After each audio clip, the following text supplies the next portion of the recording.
আজকে আমরা দেখব best funny meme review. So চলুন দেরি না করে দেখা যাক কী কী থাকছে আজকের মিমে। The credit goes to UCC cricket council পেজকে।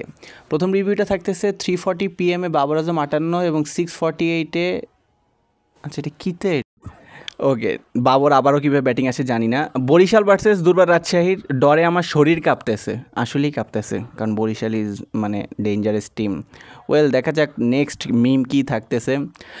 BJD টেস্টে 256 রান করেছে এই দুজন বলার, আর এদিকে বিরাট কোহলি হিটম্যান আর কিং কোহলি মাত্র 221। এই হচ্ছে তাদের হিটম্যান মানে কিংদের অবস্থা, যে অস্ট্রেলিয়া দুজন বলারের থেকেও কম রান করছে। খুবই বাজে, খুবই বাজে। ওয়েল দেখা যাক নেক্সট কী থাকতেছে।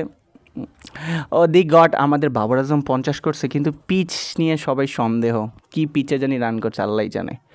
আর নেক্সট কোনটা থাকতেছে, দুইটা টেস্ট 50 করছে লাস্ট 3 ইনিংসে, এবং কিং কোহলি 2টা টেস্ট 50 করছে লাস্ট 14 ইনিংসে।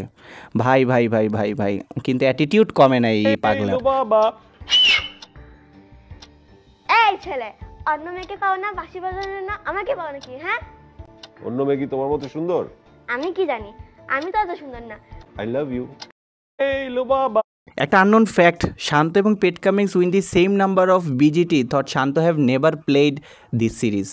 তার মানে দুইজনের একজনে একবারও জিতে না, অস্ট্রেলিয়া অলরেডি একবার জিতছে, যদিও আননোন ফ্যাক্ট, অনেকে হয়তো যায় না।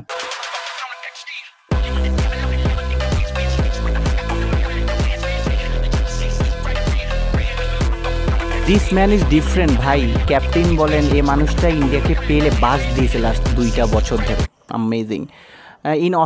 বউ ইন অস্ট্রেলিয়া, বউ ইন বাংলাদেশ, বুঝি নাই, বুঝলে আমাকে একটু কমেন্টে জানায়েন তো এই মিমটার।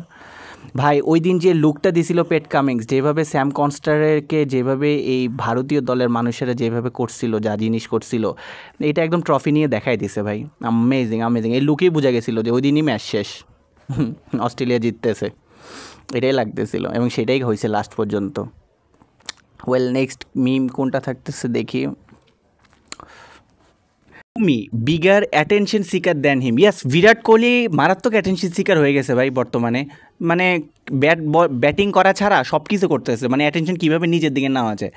ওয়েল বর্ডার গাভাস্কার ট্রফি পেট কামিংস ইন্ডিয়াকে আসলে থামিয়ে দিয়েছে। না না, নেওয়া যাবে না, নেওয়া যাবে না, যাও যাও যাও ভাগো।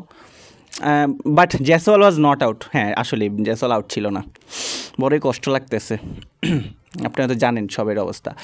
We are still the number 1 rank side in the world, the week does not change that. Pat Cummins when Australia lost first match. ভাই রে ভাই, কামিংস আফটার দি বিজিটি।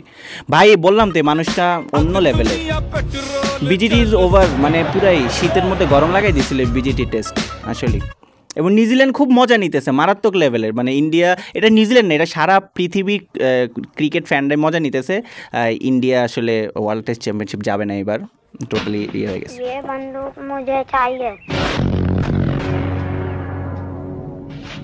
না না না না, নেওয়া যাবে না, ইন্ডিয়া নেওয়া যাবে না, ওয়ার্ল্ড কাপ ফাইনাল এটা অস্ট্রেলিয়ার। এখনই তুমি রিয়াকশন দেখতে পাবা। সোনামণি,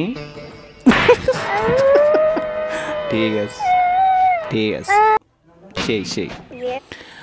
well Pentagon, hexagon, বিজিটিগন, and Virat Kohli আর আসলে বিজিটি হাইলাইটস অফ কোহলি, মানে শুধু ধাক্কাধাক্কি মারামারি আর আউট হয়ে গেছে, আর শুধু অ্যাটেনশন নিস। বিজিটি অস্ট্রেলিয়া সুন্দর মতো নিয়ে নিছে, ইন্ডিয়ার শেষ সম্বলটি বিজিটি, এটা অস্ট্রেলিয়া নিয়ে গেছে, মানে নাঙ্গা করে দিছে পুরো। Virat showing no more runs remain in his career. আর নাই ওর কাছে কোনো রান নাই রে ভাই, আর কি থাকবে। আর পাকিস্তান তো ভাই, সাউথ আফ্রিকারে ভাই বিগ স্কোর, ডাবল সেঞ্চুরি, বাবুর মানে সেঞ্চুরি, সব কিছু দিতেছে, একদম মানবতার ফেরিওয়ালা। মানে পাকিস্তানের পেসাররা বলতেছে আল্লাহর রস্তে থাইমা যা, আল্লাহটা রস্তে থাইমা যা ভাই। আর বিপিএল 2 দিনের বিরতি আসলে বোরিং লাগতেছে না, মানে মারাত্মক বোরিং লাগতেছে ভাই। সো গাইজ এই ছিল আমাদের মিম, কেমন লেগেছে অবশ্যই আমাকে কমেন্টে জানান। ভিডিও ভালো লাগলে লাইক দিন, দেখা হচ্ছে নেক্সট ভিডিওতে। ভালো থাকুন, সুস্থ থাকুন, আমাদের সাথেই থাকুন।